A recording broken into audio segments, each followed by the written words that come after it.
لیکن ایک انسان حالانکہ صاحب عقل ہے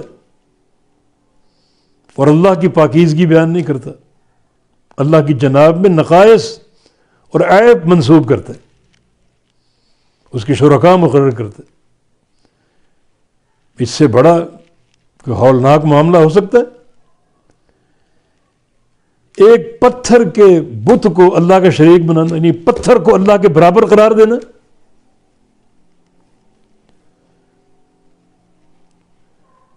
کچھ سے زیادہ ہولناک امر ہو سکتا ہے؟ اور جو بھی شریک ہو، جس کو بھی شریک بناؤ اللہ تعالیٰ کا، اس پر یہی بات ہوگی۔ کوئی پتھروں کو بنا رہا ہے، کوئی درختوں کو بنا رہا ہے، کوئی قبروں میں دفن مردوں کو بنا رہا ہے، نام رکھے ہوئے، فلاں مشکل کشا، فلاں دستگیر، فلاں حاجت روا، فلاں شفا دیتا ہے، فلاں اولاد دیتا ہے، فلاں خزانے دیتا ہے، خود یہ نام رکھ لی۔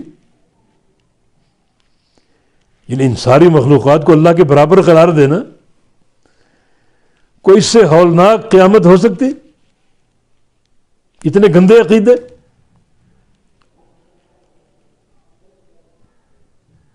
یہ ساری مخلوقات اللہ کی تسبیح کر رہی ہیں، مگر یہ انسان صاحب عقل ہونے کے باوجود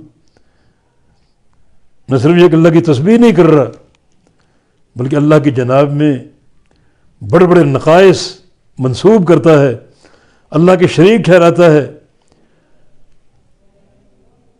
اللہ تعالیٰ کا صاحب اولاد ہونا یہ عقیدہ رکھتا ہے، اس کی بیوی ہونے کا عقیدہ رکھتا ہے، ملائکہ اللہ کی بیٹیاں عقیدہ رکھتا ہے۔ تو اللہ تعالیٰ عزیز اور حکیم ہے۔ صفات باری تعالی یہ اللہ تعالیٰ کی اسماء سارے کمال کے، کہیں اکیلے استعمال ہو تو اس میں کمال ہے، اور کہیں دو استعمال ہو تو دونوں میں کمال ہوگا، اور دونوں کے اکٹھا ہونے سے ایک تیسرا کمال پیدا ہوتا ہے۔ ان اللہ علی کل شیء قدیر، اللہ تعالیٰ ہر شے پر قدیر ہے، قدرت والا۔ یہ اس کا نام، اس کی قدرت کامل ہے، کمال ہے، نقص نہیں ہے۔